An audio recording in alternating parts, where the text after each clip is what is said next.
안녕하세요. 반갑습니다. 숲을 읽어주는 자매지 조경자 마술사입니다. 어린 왕자, 꿈을 가르치는 교사를 만나다 이경열.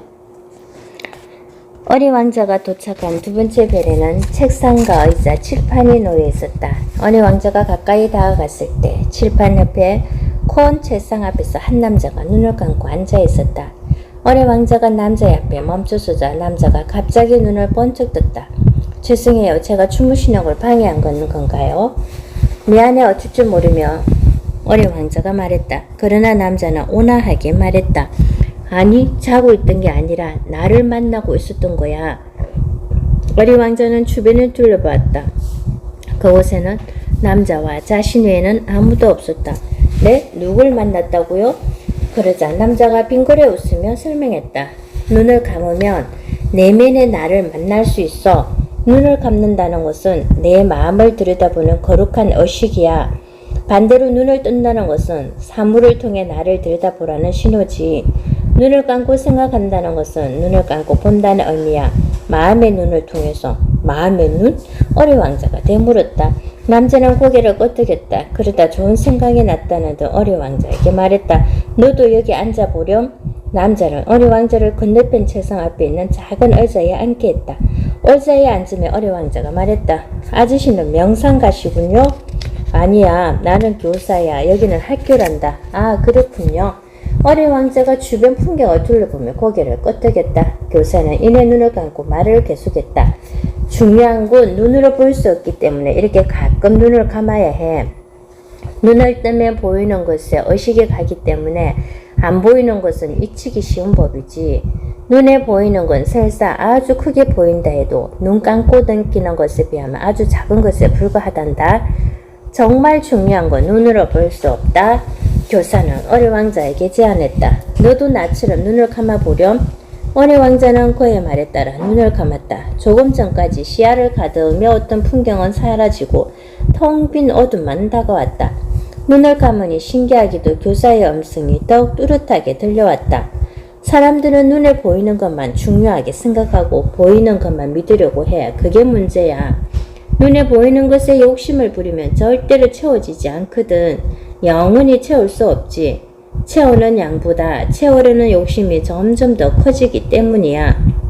어린 왕자는 커다란 항아리를 채우려고 낑낑대는 사람들의 모습을 떠올려 보았다. 퍽 웃음강스러웠다.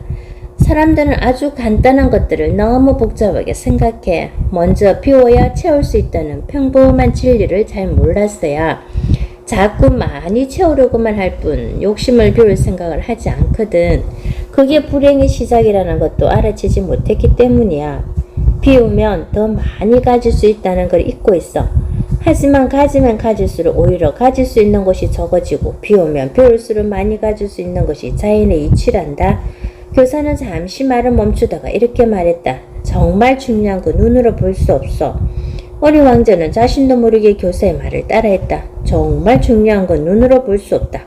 그러고는 깜짝 놀라 눈을 번쩍 떴다. 남의 말을 무시고 따라하는 자신의 습관이 버릇없게 느껴질까봐 걱정됐던 것이다. 어린 왕자가 눈을 떠보니 교사는 이미 눈을 뜨고 자신을 바라보고 있었다. 어때? 눈을 감으니 다른 것들이 보이지? 정말 중요한 것은 너무 커서 눈으로 볼 수 없단다. 실은 아주 귀중한 것이기 때문에 신이 보여주지 않는 거야. 정말 중요한 건 비밀처럼 감추어져 있거든. 사막에 우물이 감추어져 있듯이. 이렇게 말한 뒤 교사는 어린 왕자의 옷을 가리키며 말했다. 내가 입고 있는 망토를 한번 자세히 들여다보렴. 그 안은 시실과 날실이 촘촘하게 짜여있는 것을 알 수 있을 거야. 아주 촘촘하게 짰기 때문에 멀리서 보면 거저 하나의 천으로만 보이지만 천의 조직을 확대해보면 실들이 가로, 세로로 촘촘하게 짜여있는 것을 알 수 있단다. 어린 왕자는 자신의 옷을 눈앞에 가까이 가져가서 살펴보았다. 정말 그래요. 자세히 보니까 가는 실들이 얽혀 있는 게 보여요. 교사가 기다리고 있었다는 듯이 말했다. 그런데 실과 실 사이에도 눈으로는 볼 수 없지만 작은 공간들이 있단다. 가로 세로의 실을 넓히면 숨겨진 공간들이 점점 커지지. 그 공간을 계속 늘리면 처음에는 작게 보이던 공간이 점점 큰 공간으로 변해. 어린 왕자는 천을 잡아당겨봤다. 정말 실과 실 사이의 공간이 점점 더 커졌다. 교사는 활짝 웃으며 어리 왕자를 말렸다. 그쯤에서 그만두라. 그러다 찢어지겠다. 하하. 어리 왕자도 망토를 내려놓으며 함께 웃었다. 교사가 말했다. 머릿속으로만 그려봐. 실과 실 사이에 커진 공간은 계속 커지다가 결국 눈에 보이지 않게 될 거야. 하지만 그건 공간이 너무 커졌기 때문에 눈에 보이지 않을 따름이야. 그렇다고 정말로 사라진 건 아니거든. 시야에서만 사라질 뿐이지. 어리 왕자는 실과 실 사이가 거대하게 벌어지는 모습을 상상했다. 우주만 교사가 말했다. 그렇게 되면 사람들은 아마 공간이 없다고 자신 있게 말할 거야. 눈에 보이지 않기 때문에. 하지만 거기에는 더 큰 공간이 존재하고 있거든. 이렇게 세상에는 눈에 보이지 않는 크고 중요한 게 정말 많아. 단지 보이지 않기 때문에 믿지 않으려고 할 뿐. 사실은 존재하는 것들 말이야. 이 사실을 우리는 스스로 깨달아야 한단다. 어리 왕자는 교사의 말을 이해할 수 있었다. 교사의 말은 계속 이어졌다. 가까이 들여다보면 멀리서 안 보이던 것이 보이기도 하지만 가끔은 멀리 떨어져서 볼 때 가까이에서 안 보이던 것이 보일 때도 있지. 멀리서 보면 그냥 하나의 산이지만 가까이 보면 그 안에 갖가지 나무와 풀이 보이지 않니? 나비도 있고 다람쥐도 있고. 어린 왕자가 말했다. 교사는 다시 눈을 감으며 말했다. 멀리서도 가까이서도 안 보이는 게 있지. 그럴 때는 눈을 감고 봐야 돼. 마음으로 보이기 시작하면 언젠가는 육체의 눈으로도 볼 수 있거든. 처음에는 잘 안 보일 수도 있지만 마음속으로 그림을 그리듯 그리는 연습을 하다 보면 잘 볼 수 있어. 조금 참을성 있게 기다릴 줄 알아야 해. 처음에는 쉽게 그려지지 않거든. 연습을 한다고요? 어린 왕자의 질문에 교사가 대답했다. 세상에 연습하지 않고 되는 것은 하나도 없단다. 잘하고 못하는 것은 연습을 많이 했느냐 아니냐의 문제야. 능력이라는 건 연습의 결과지. 능력 있는 사람이란 연습을 많이 한 사람이라는 뜻이야. 어린 왕자는 처음으로 글자를 배울 때의 과정을 생각했다. 지렁이처럼 기어가던 글씨가 연습을 거듭하자 어느 날 문득 제 모습을 갖춘 글자가 되어 있었다. 어린 왕자가 이런 생각에 빠져 있을 때 교사가 말했다. 연습도 중요하지만 그보다 더 중요한 건 의지란다. 눈에 보이지 않는 것도 보려는 의지가 있으면 보이기 시작하거든. 꼭 눈으로만 보려고 하지 마라. 눈에 보이지 않는 것은 마음으로 볼 수 있으니까. 또 내 눈이나 내 마음으로도 보이지 않으면 다른 사람의 눈을 통해서 볼 수 있지. 어린 왕자는 갑자기 고개를 돌려 교사를 바라보았다. 그 말을 이해할 수 없었기 때문이다. 어떻게 남의 눈으로 볼 수가 있죠? 그러자 교사가 대답했다. 시각장애인은 자신의 눈으로 볼 수는 없지만 안내견을 따라가며 마치 보이는 것처럼 안전하게 길을 갈 수 있지 않니? 그렇듯이 우리가 볼 수 없을 때는 볼 수 있는 사람의 안내에 따르면 된단다. 이때 중요한 건 믿음이야. 시각장애인의 안내견을 못 믿으면 나아갈 수가 없어. 그렇지만 몸을 안내견에 맡기면 잘 볼 수 있고 안전하게 갈 수 있지. 그러니 그냥 믿고 따라가는 거야. 저는 안내견이 없는데 뭘 따라가야 하죠? 어린 왕자가 물었다. 그러자 교사가 말했다. 신을 따라가는 거지. 최선을 다해도 할 수 없는 것은 거저 신에게 맡기는 거야. 신? 어린 왕자는 하늘을 우러다보았다. 마침 하늘에는 무지개가 영롱하게 빛나고 있었다. 와, 무지개다. 어린 왕자가 소리치자 교사도 하늘을 보았다. 함께 하늘을 바라보던 교사는 어린 왕자에게 물었다. 너는 무지개가 몇 가지 색으로 보이니? 어린 왕자는 색을 세어보았다. 빨강, 주황, 노랑, 초록, 파랑, 남색, 보라색 7가지 색이요. 어린 왕자가 자신있게 대답하자 교사가 말했다. 우리 눈에는 7가지 색으로 보이지만 실은 더 많은 색이 감추어져 있다는 거 아니? 우리의 눈에 보이는 것은 채 1%도 되지 않아. 저 무지개에도 더 많은 색들이 감추어져 있고 이 세상에도 보이지 않는 더 중요한 것들이 많이 감추어져 있지. 그것들은 오직 마음으로 봐야 보인단다. 꿈을 이루었을 때는 스스로 박수를 쳐주어라. 이 세상에서 가장 아름다운 소리가 뭔지 아니? 교사가 느닷없이 화제를 바꾸었다. 그건 장미가 부르는 소리가 아닐까요? 어린 왕자는 고향에 두고 온 장미를 문득 떠올리며 말했다. 진짜 아름다운 소리는 귀로 들을 수 없는 소리야. 마음에서 나오는 소리. 세상에서 가장 아름다운 소리는 자신의 가슴에서 우러나오는 환희의 소리야. 교사는 빙그레 미소 지으며 설명을 계속했다. 사람들은 누구나 꿈을 가지고 살아간단다. 그리고 그 꿈이 하나씩 완성되어 갈 때마다 온몸이 짜릿하게 떨려오는 전율을 느끼게 돼. 그때 세상에 어떤 소리보다 더 아름답고 황홀한 떨림의 소리를 듣게 되는 거야. 이 소리는 밖으로 사라지는 소리가 아니라 우리의 내면으로 다가오는 소리란다. 그것은 영혼이 번뜩이는 성광이며 또 다른 꿈을 향한 힘찬 출발의 신호탄이기도 해. 그제 어리 왕자는 고개를 끄덕이며 말했다. 마음속에서 터져나오는 기쁨의 소리군요. 승리를 축하하는 박수 소리처럼요. 그 말에 맞장구 치며 교사가 말했다. 그래 그렇지. 좋은 일을 했을 때 박수를 쳐주는 것처럼 꿈을 이뤘을 때도 스스로 박수를 쳐주어야 해. 축하하는 의식이 필요하거든. 꿈을 완성했을 때는 계승 장군이 승리의 깃발을 들고 돌아올 때의 그 당당함을 느껴야 하니까 성전고를 두드리는 손의 떨림을 느끼고 두 손을 번쩍 들어 한호하는 군중들의 물결을 봐야 해. 이렇게 꿈을 이루었을 때는 그 기쁨을 최고조로 만들어 희열과 행복감을 높여야 한단다. 그래야 그것이 또 다른 꿈의 에너지가 될 수 있거든. 그러면 그 기쁨은 배가 되어 돌아오는 법이야. 더 좋은 일이 생길 거라는 말인가요? 어리 왕자의 무릎에 교사가 답했다. 또 다른 꿈을 이룰 수 있는 기운을 얻는다는 말이지.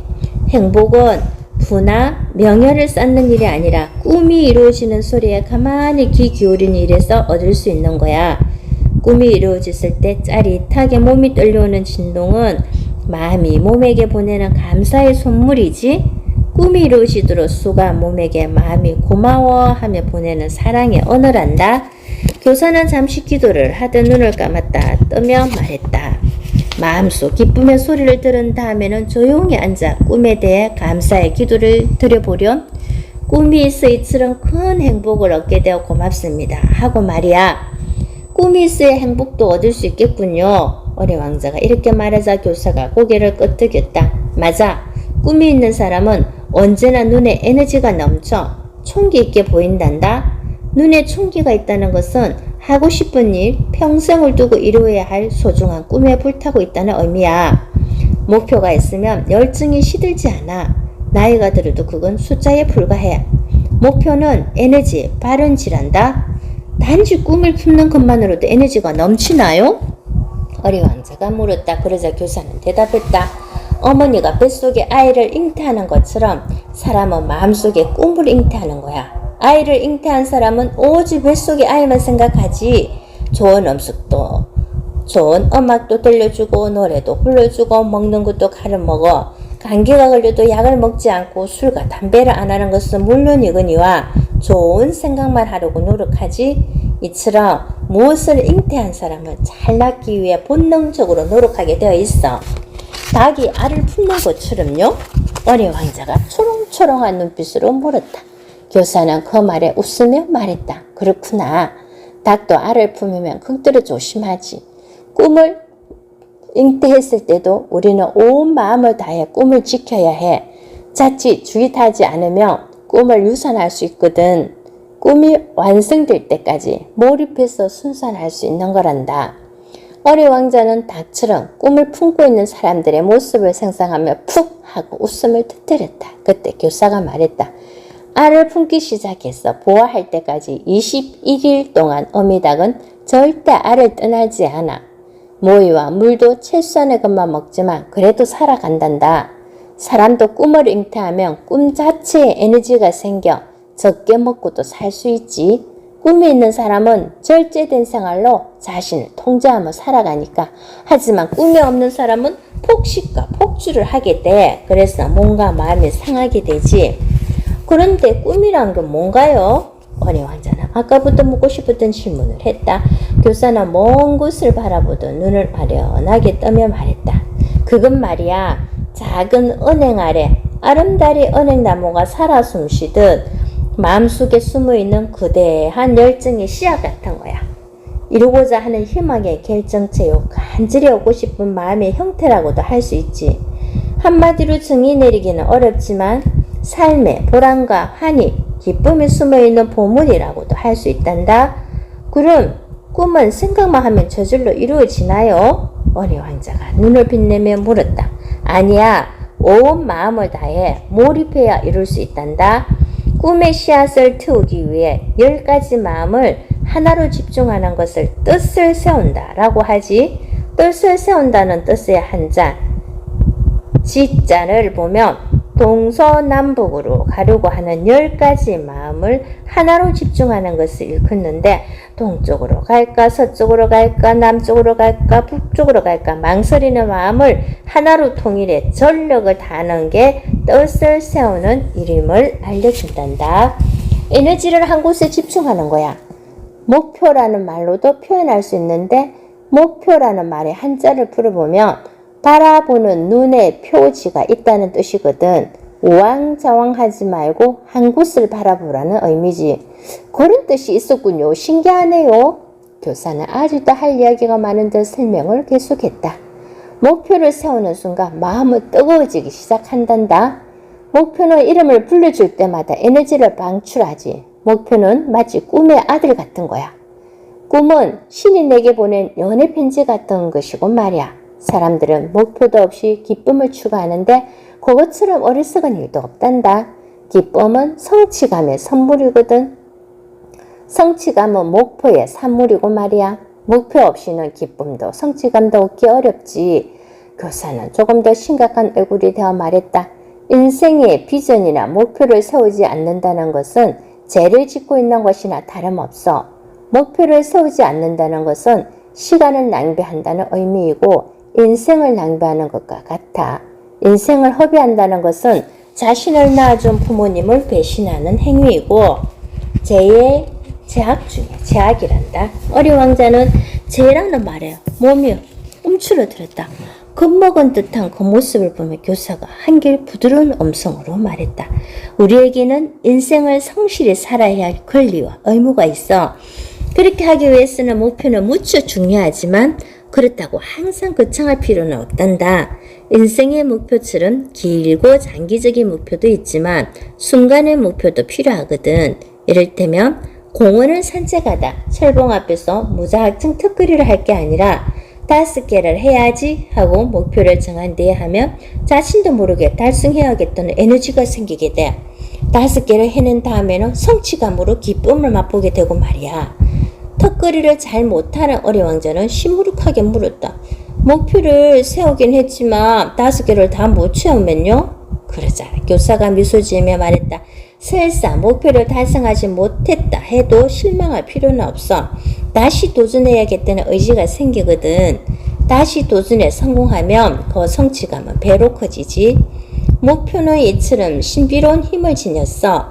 목표를 설정한다는 것 자체가 대단한 능력이야. 어린 왕자가 알아들었다는 듯 고개를 끄덕이자 교사가 덧붙였다. 성과를 이루고 못 이루고는 목표가 있느냐 없느냐의 문제야. 같은 일을 해도 목표가 있으면 능률이 오르고 목표가 없으면 열정이 생기지 않아. 능력은 문제될 것이 없어. 목표가 분명하면 스스로 불타오르게 되어 있으니까. 어린 왕자는 문득 새해가 될 때마다 목표를 세우는 어른들의 모습이 떠올랐다. 그래서 한 해가 시작될 때면 어른들은 목표들을 잔뜩 세우는군요. 사실 목표는 특별한 날에만 세워야 하는 건 아니란다. 언제라도 좋지. 1년에 한 가지 목표를 세운다는 것은 한 번의 기쁨을 계획하는 것이오. 매월 목표를 세운다면 12번 기쁨을 준비하는 거니까 매주 목표를 세운다면 52개의 기쁨의 씨앗을 심는 것이오. 매일 세운다면 365개의 희망의 기쁨을 잉타하는 것이지. 비전을 세우는 법. 더 많은 기쁨을 맛보기 위해 하루에 12개쯤 목표를 세우면 더 좋겠네요. 어린 왕자가 눈을 빛내며 말했다. 교사는 말없이 미소만 지었다. 모든 목표의 최고봉, 즉 비전에는 인간다운 삶이 자리해야 하고 모든 살아있는 것들의 존엄성이 존중되어야 하고 인류의 번영과 자연을 보호하는 것들로 이루어져야 해. 꿈은 클수록 좋단다. 왜냐하면 당대에 내가 이루지 못해도 그 다음 대에 누군가가 이루어 놓게 되거든. 아주 커다란 둥근 원을 그리는 게 꿈이라고 생각해봐. 일단 원을 그리기 시작하면 설사 내가 원을 완성하지 못한다고 해도 결국 누군가가 완성할 거야. 하지만 너무 작은 원을 그리는 게 꿈이라면 곰새 완성해버려서 곧 지루해질 수 있거든. 교사는 어려 왕자를 바라보며 말했다. 작은 공원은 순식간에 한 바퀴를 다 돌 수 있지. 하지만 몇 바퀴 돌면 금방 지루해지고 말아. 그런데 큰 공원은 하루에 다 돌기는 힘들지만 나중에 다시 와서 돌면 결국 언젠가는 한 바퀴를 다 돌 수 있거든. 언젠가는 다 돌 수 있다. 어려 왕자는 무심코 교사의 말을 따라했다. 그러자 교사는 목소리에 조금 더 힘을 주며 말했다. 하지만 비전을 달성하기 위해서는 구체적이고 선명한 목표와 기한을 정해놓을 필요가 있어. 기한이 없으면 게을러지거든. 공원은 하루에 다 돌지, 한 달에 다 돌지, 스스로 기한을 정해놓아야 해. 씨앗을 심고 물을 주지 않으면 말라 죽더. 목표도 기한을 정하지 않으면 그 본래의 목적을 달성하기 어렵게 된단다. 목표가 씨앗이라면 기한은 물과 같은 거야. 아무리 좋은 씨앗이라도 물을 줘야만 싹을 틔울 수 있어. 장미를 돌보듯 목표도 잘 돌봐야겠네요. 어린 왕자가 이렇게 말해서 교사가 고개를 끄덕였다. 그렇지. 그리고 매일 그 목표의 이름도 불러줘야 해. 이름을 불러줄 때 비로소 생명을 얻게 되는 거니까. 마음속으로만 부르지 말고 큰 소리로 불러줘. 어린 왕자가 우아한 듯 바라보자. 교사가 덧붙여 설명했다. 매일 목표의 이름을 부르고 돌보기에 좋은 방법 하나 알려줄까? 바로 일기장 첫머리에 매일 구체적이고 분명한 목표를 15번씩 적는 거야. 그러면 놀랍게도 목표가 살아서 움직이는 것을 알 수 있어. 불가능할 것 같은 목표도 그 스스로 방법을 찾아내지. 목표를 매일 15번 적는 거, 이게 비결이야. 매일 목표를 되새기며 그래 좋아 하며 주먹을 불끈 쥐고 의지를 불태울 수 있겠지? 그렇게 매일 열정과 의지를 불태우며 원하는 것을 얻을 수 있단다. 꿈을 이루게 되는 거지. 목표를 매일 15번을 적으려면 우선 일기를 써야 되겠군요. 어린 왕자가 말하자 교사는 이렇게 대답했다.